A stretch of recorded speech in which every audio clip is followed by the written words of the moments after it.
Hi, I'm James Richardson with a quick word on the audio treats The Athletic have in store this season. 3 times a week you get the award-winning Totally Football Show with the likes of James Horncastle, Raphael Honigstein, Carl Anker and Rory Smith and me.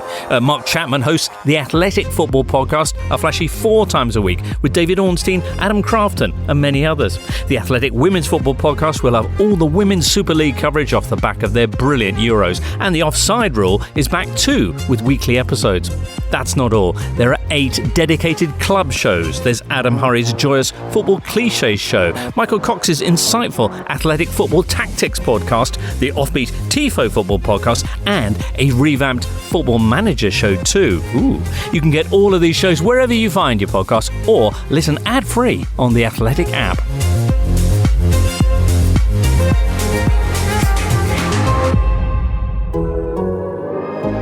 The Athletic.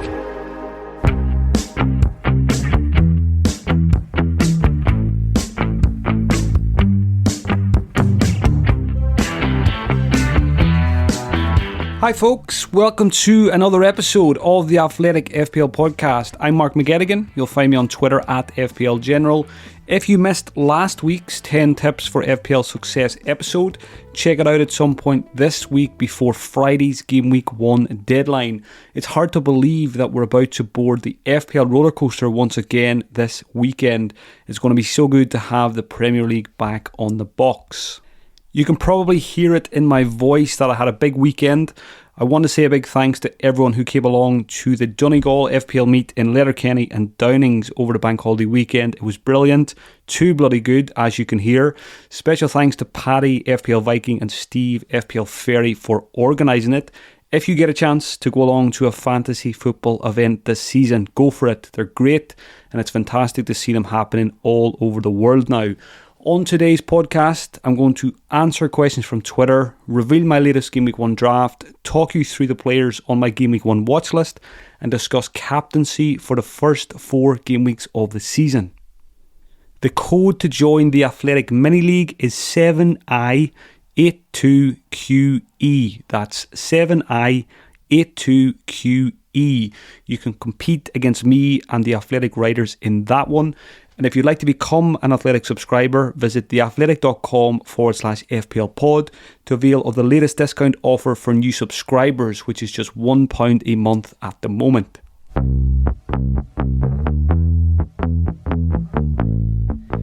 It's got to that stage of pre-season now where there's just a few days to go, so we really need to hone in on players and teams that we want to make our picks from. So hopefully going through some of these questions will help you to decide on some of those final decisions that you're trying to make over the next couple of days. The first one is from Josh. What are you going to do differently this season to last season in terms of picking players and transfer? So like I mentioned on last week's episode, I think this season is perfectly set up to be a little bit more aggressive. With the unlimited transfers at the World Cup, lots of managers are likely to play their first wildcard early, sometime between probably Game Week 3 and Game Week 8. So I think with that, you can be a little bit more aggressive with your Game Week 1 picks because you've got the get out of jail card with those unlimited transfers and an early wildcard. So for me, I'm usually pretty safe with Game Week 1 picks. It's usually players that I'm picking for the long term for 8, 9, 10 plus game weeks. But this season, I'm looking a bit shorter term.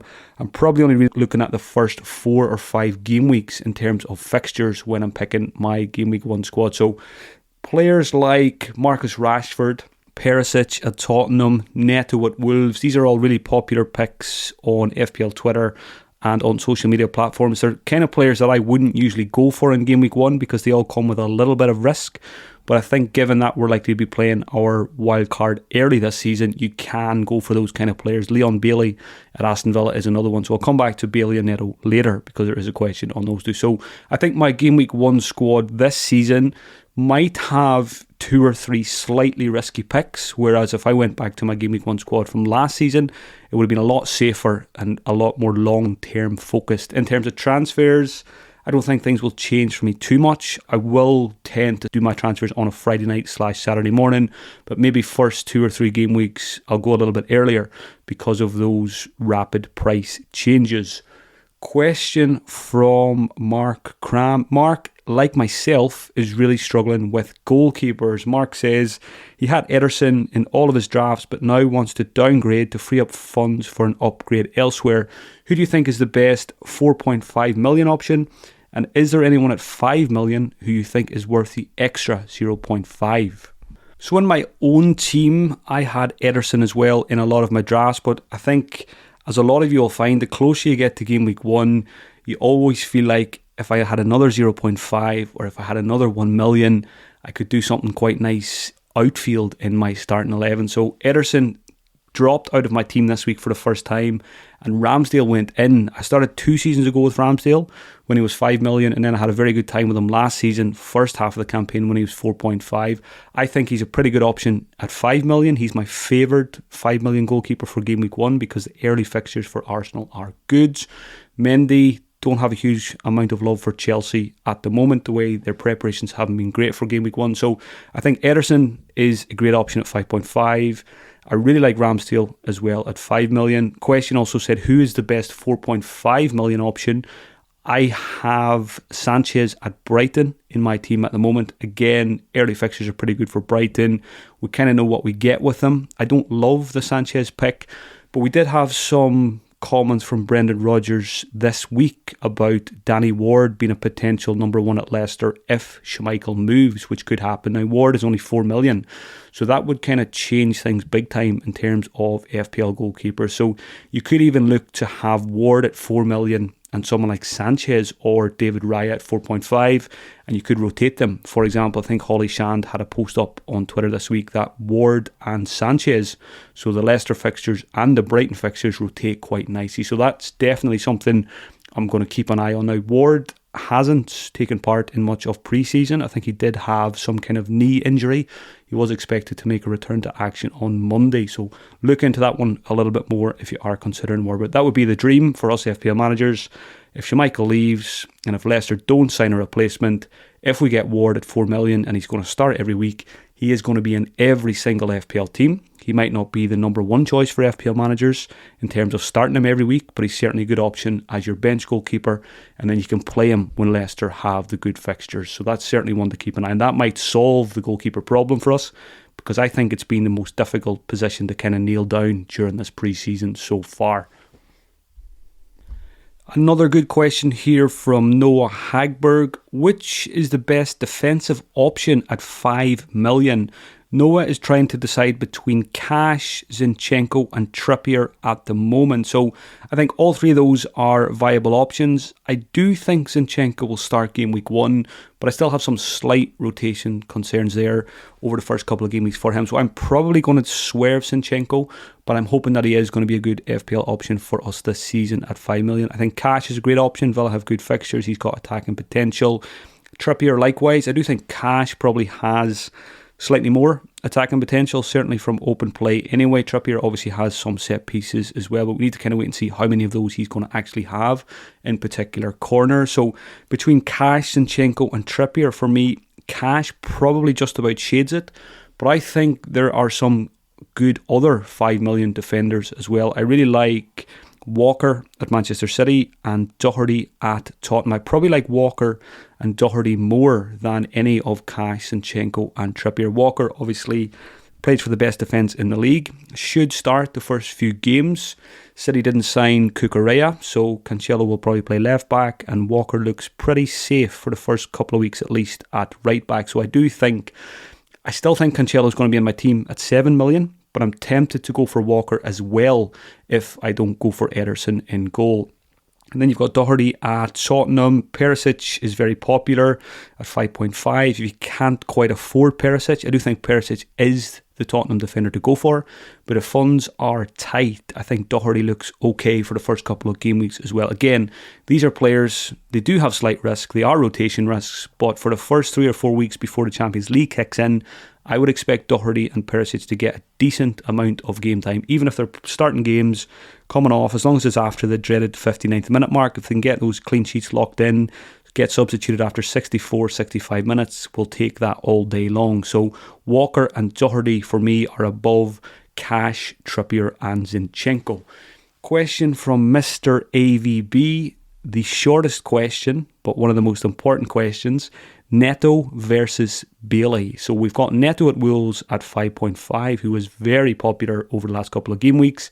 And Leon Bailey has now emerged at 0.5 million less, playing very well for Aston Villa in pre-season. And I think the thing I like about Bailey most, it's not his performances, it's the comments from his manager. I don't put too much stock into pre-season, but I'm always keen on what managers are saying about certain players. And there's been some very promising comments from Gerrard basically saying that he's making it extremely difficult for me to leave him out of the Game Week 1 fixture. So I think both players, Neto and Bailey, they've got good fixtures, they're cheap, they're low risk. I think you can go for them. Now, I think the thing you need to be careful with is if you're leaving 0.0 million in the bank in Game Week 1, what happens if it doesn't work out and where do you go afterwards? Let's say they blank for the first 2 game weeks and you don't want them anymore. It can be quite tricky to upgrade. So for that reason, I did have Neto in my team a few weeks ago.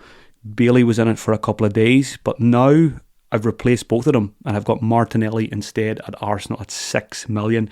Martinelli comes with some risk of rotation as well, but he's had a good pre-season. Smith Rowe hasn't played much, so I think Martinelli, like Perisic and Doherty, I'm expecting plenty of game time first 2 or 3 game weeks, and then we can reassess it with the early wildcard. So I like Martinelli because Arsenal are a better team than Wolves and Aston Villa for a start. Also, much easier to drop down to Neto or Bailey from Martinelli if Martinelli doesn't work out than it is, for example, if you go for Bailey game week 1, if he doesn't work out, and if Martinelli or Neto start well, it's always much harder to upgrade. So for that reason, I'm looking at a 6 million price point in my midfield for that position with Martinelli at the moment instead of a Neto or a Bailey. Question from Andrew Wilson. Top 3 Liverpool assets to own. The current 3 in my draft are Trent, Robertson and Salah. Trent and Salah are definites in my Game Week 1 team. One of the very few. I think I've only got 5 players that are locks, which I'll talk about when I reveal my draft. Trent and Salah are 2 of them. I've got Robertson at the moment, but I'm still, like many other people, very, very torn on the 3rd Liverpool spot between Robertson and Diaz. I think it might come down to me wanting to have one 8 million midfielder. And for that reason, Diaz might end up winning the race. So at the moment, it's Trent, Robertson, Salah. But I can see myself switching Robertson out for Diaz closer to the Game Week 1 deadline. Next question is from FPL Canadian. If you plan on playing a Tumium, what he means there is 2 premium assets. I'm not too keen on these words, Tumiums and Threemiums, but we'll go for it with a question. If you plan on playing a Tumium with Jesus as well, is it better to go Haaland or Kane over Son/De Bruyne so that you keep the flexibility up top right? So what he's saying here is it better to go with a premium midfielder and a premium striker rather than going for 2 premium midfielders, for example, Salah and Son or Salah and KDB? Because if you go for the 2 premium midfielders, you're kind of ruling Kane and Haaland out of your team. So I do like it. I think, again, there's no right or wrong way to play this because we don't know how the first few game weeks are going to go. The closer we get to Game Week 1, Son and Kevin De Bruyne are still in my thoughts as well, but I'm pretty set on Salah. And I do like the team structure idea of having one 11.5 million striker as well in your Tumium. So at the moment, I'm leaning towards Salah and Kane, but I'm going to give Haaland a lot more thought between now and Friday as well. So for team structure reasons, I do like a premium midfielder plus a premium forward, but that's not to say the people who go for the 2 premium midfielders could be the ones who come out on top. So it really comes down to how you want to play it, and at the end of the day, it's not going to be impossible to get to a Kane or a Haaland if you start the season with 2 premium midfielders. Question from Aditya. Kane versus Haaland, what is your final view? So I still don't have a final view because we still have a few days to go. Obviously, like many others, watched the Community Shield on Saturday, which didn't exactly make me sprint to replace Kane with Haaland in my team.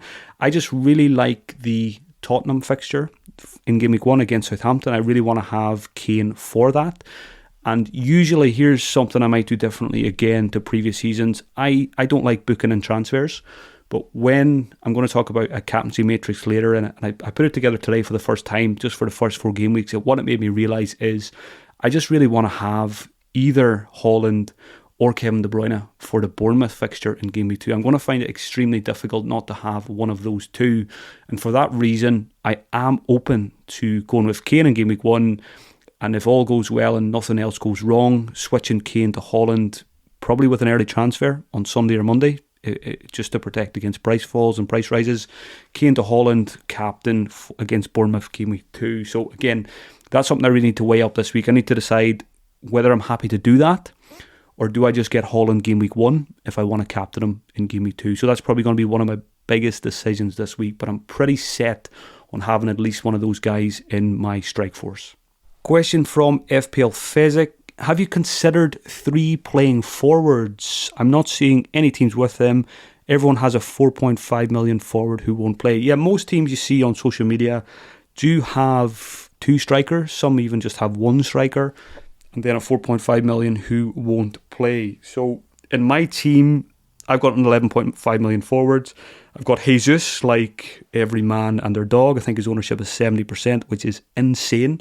But again, he's underpriced, so it's not really a surprise, and a good pre-season as well, and good fixtures. So I think it makes sense to get Jesus in Game Week 1. So I've got a 4.5 million forward, but I have played around, and I probably will again this week, with 3 forwards. So if you're going to do that, you're probably looking at a 4-3-3 formation, maybe a 3-4-3 formation, but I think there's so much value in defence that it makes sense to have 4 defenders, if not 5. So I have considered it. And on to the next question, because it's related, from James Maltby. Are we mad to still be considering Mitrovic? Apart from Game Week 1, he has some decent early fixtures. Or should we just get a budget enabler and upgrade our defence or midfield instead? So if I did go for 3 strikers, it would probably be an 11.5 striker, Jesus and Mitrovic, because I just think Mitrovic could be excellent value this season, and I don't really mind too much what the fixtures are like, because to me he's a bit of a set and forget option. So you plug him in, even though he has Liverpool Game Week 1, who knows, he could get something, and he's got some nice fixtures after that as well. But I think it's unlikely. I think I'll be on most likely a 5-3-2 formation or a 4-4-2 formation. I think I'm probably between those two as we get closer to Game Week 1. But again, if you want to play with 3 strikers, I think it's absolutely fine, because there could certainly be value in players like Mitrovic and those around his price tag as well. Final question is from Eric O'Connor.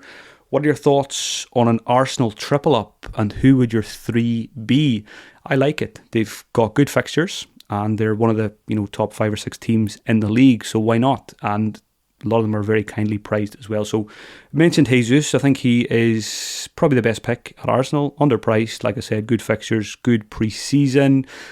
I like Saka as well. Really good last season. Yes, he's 8 million now, but I still think he could be good value at that price tag. Always passes the eye test when I watch him in an Arsenal shirt. Always pops up in good positions, and he's a good finisher. And the third one for me then is probably going to be a defensive pick, and I'm going to say Ramsdale, because I think he's probably my pick of the 5 million goalkeepers, and he might end up in my team to begin with. But there's good options in that Arsenal defence as well. Some of them do just come with a slight bit of rotation concerns. Zinchenko, Ben White, we don't really know what's going to happen long term in that defence, and that's why Ramsdale is just the safest way in. So Jesus, Saka and Ramsdale if I was tripling up on Arsenal.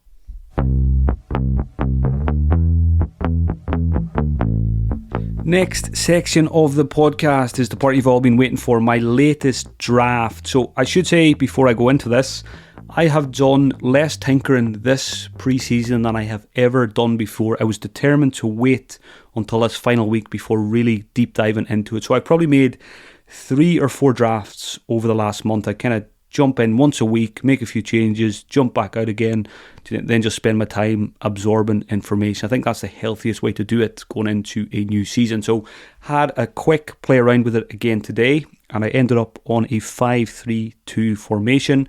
I'm going to say there's 5 players here who are definitely going to be there when the deadline comes. Trent, Cancelo, Salah, Jesus and Andreas Pereira, the 4.5 million midfielder. So in goal, Given that news about Ward potentially being the Leicester number 1 this season, I've gone for the Ward and Sanchez double up because they rotate quite well fixture-wise.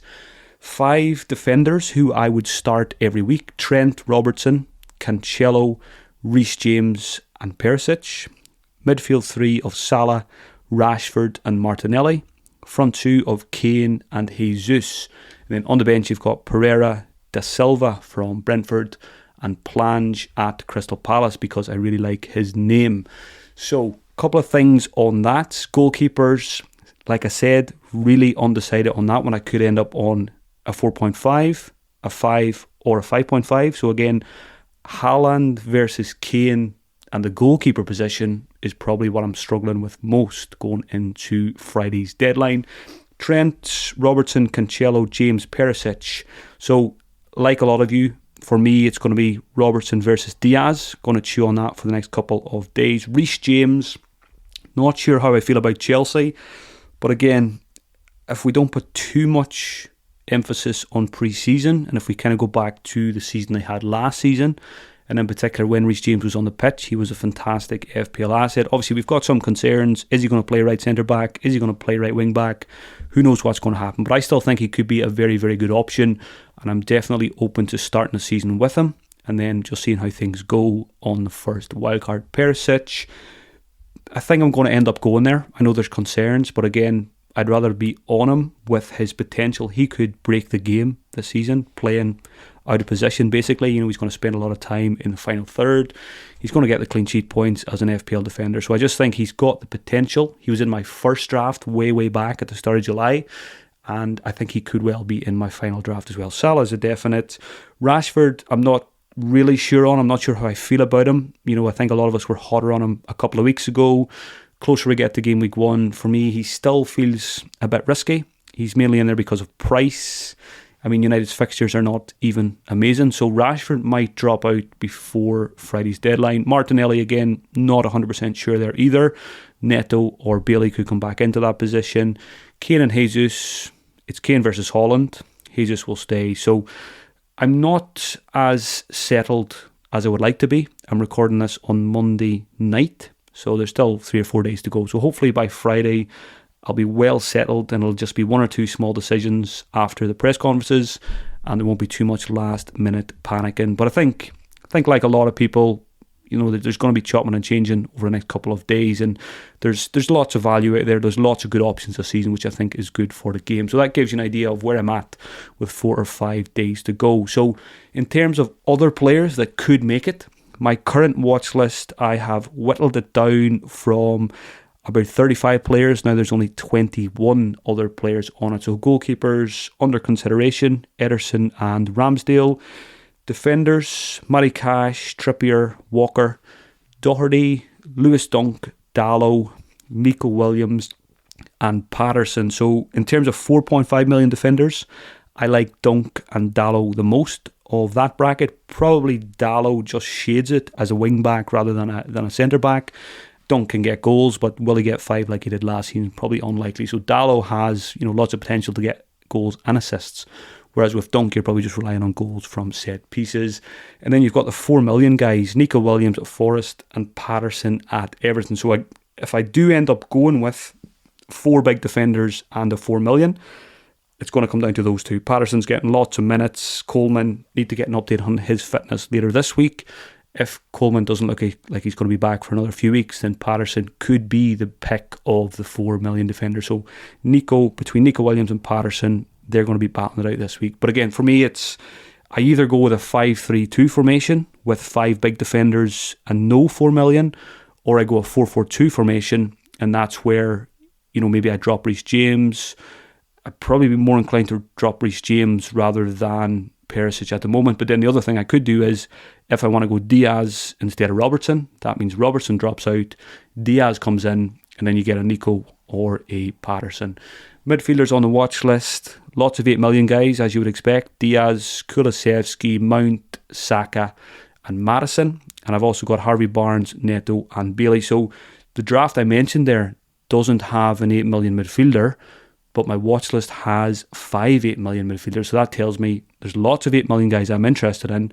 So I really should start the season with at least 1 8 million midfielder, if not 2. So I think that is where I'll probably end up come Friday. And then the strikers on the watch list are Haaland, Callum Wilson and Mitrovic.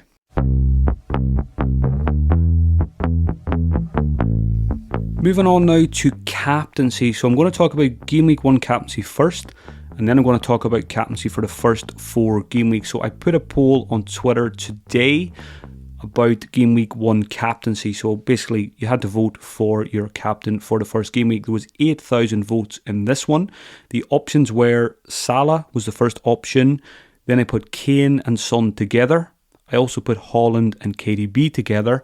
And the fourth option was other. It's very annoying on Twitter. They only give you 4 options for a poll. It would be very handy for people like myself if they could give us 6 or 7 options. But this gives us an idea of what is going to happen with captaincy in Game Week 1. It was no surprise. Mohamed Salah absolutely smashed everyone out of the park. 80% of the vote. Kane and Son got 15% together.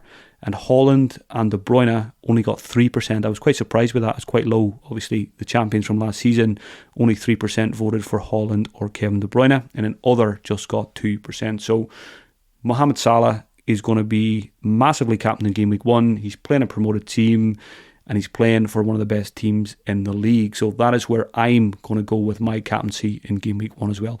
If I go for Kane, I will be tempted because I really like the Southampton fixture. But Mohamed Salah, Mr. Reliable, promoted team, I'm not going to overthink my captaincy in Game Week 1. Now, looking at captaincy in a bit more detail for the first 4 game weeks. So this is something I always try and do. I mentioned it on the 10 Tips podcast. Make yourself a captaincy matrix and update it often. It helps you decide which players you want to captain often, and that will help you decide which premiums you need for your Game Week 1 team and what your first couple of transfers of the season might look like. So I just basically write down the best captains I think for each game week. So looking at Game Week 1, I mentioned Salah. I think he's the best option against Fulham. Then you've got the other options that I mentioned in the poll. Kane and Son against Southampton. De Bruyne and Haaland are away to West Ham. So away to West Ham, never an easy fixture. So that's why I think most people are going to lean towards Salah. And then that's why Kane and Son are also second in the vote. On to Game Week 2. This is where we're probably going to want to have a Manchester City asset captain at home to Bournemouth. So this is where Kevin De Bruyne and Haaland come into it. I've seen a few people talking about doing something interesting. I think Mark Southerns was talking about this on FPL Black Box. He's talking about starting the season without Salah, and the reason he's doing that is he's talking about starting with Son and Kane for the Southampton fixture. Obviously, 2 great assets for a great fixture.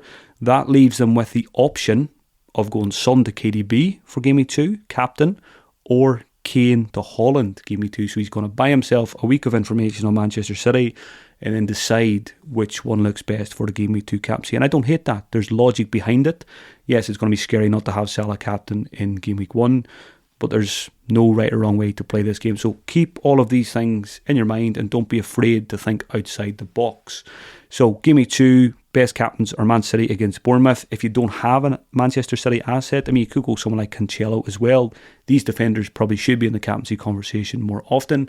Salah is at home to Crystal Palace Game Week 2. So if Salah does well against Fulham, most of us are probably pretty happy to captain him again against Crystal Palace in Game Week 2. On to Game Week 3. Game Week 3 is a little bit tricky for captaincy. So Kane and Son play Wolves at home. That's pretty good. De Bruyne and Haaland are away to Newcastle, and Salah is away to Manchester United. Now, Salah had a lot of joy as a captain last season against Manchester United in both fixtures, but there is a new manager there, so I'm hoping as a Manchester United fan, Salah doesn't do as much damage as he did last season. So, again, all 3 teams and players from those teams are probably okay captains of that week, but I think Game Week 3 is a little bit trickier than Game Week 1 and Game Week 2. Then you get to Game Week 4, and I think Salah is the standout at home to Bournemouth. So already, before we have any information on the season, it's Operation Target Bournemouth. So we'll see how that one plays out. So just looking at those first 4 game weeks, it tells me I definitely want to have Salah, and I need to really think about Manchester City Game Week 2 against Bournemouth. And then Game Week 3, I don't think captaincy you probably don't need to worry about it too much, because you're going to land in Game Week 3 with at least a decent option. Even Salah against Manchester United is probably absolutely fine. So make yourself a captaincy matrix. Yours will be different to mine, but I do find it very useful for decision making. That's it for the Game Week 1 preview. If you enjoyed this episode, please leave a review and give it a retweet on Twitter. Hit subscribe as well so you don't miss next week's episode. If you'd like to support me as a full-time FPL content creator and get lots of extra content along the way, visit patreon.com/FPL General, or just Google FPL General Patreon. Happy tinkering. Best of luck for the opening round of fixtures, and I'll talk to you again next Monday to pick the bones of Game Week 1 and look ahead to Game Week 2. So remember, every Monday this season you will get a podcast from me, the Athletic FPL Podcast. Thank you for listening. The Athletic.